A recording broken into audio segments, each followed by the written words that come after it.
కాయమచ్చ కానీ లేదా కాయకుళ్ళు మన పొలంలో ఏ మొక్కకైనా కనపడినప్పుడు అది వేరే మొక్కలకు పాకకుండా మనం తెగుళ్ళ మందులు వాడుకుంటాము.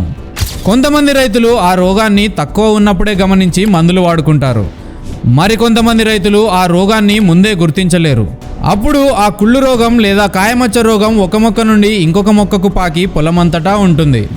ఈ సమయంలో అంటే మన పొలంలో కుళ్ళు రోగం ఎక్కువగా ఉన్నప్పుడు మనం వాడుకున్న మందులు బాగా పనిచేశాయో లేదో తెలుసుకోవడానికి మన పొలంలో ఒక 4-5 మొక్కలకు కుళ్ళిన కాయలు లేదా మచ్చ రోగం వచ్చిన కాయలను తెంపిన తర్వాత ఆ మందును పిచికారీ చేసుకోవాలి. మందు పిచికారీ తర్వాత ఆ రోగం అక్కడితో ఆగి తర్వాత కొత్త కాయలు బాగా వస్తే మనం వాడుకున్న మందు బాగా పనిచేసిందని అర్థం.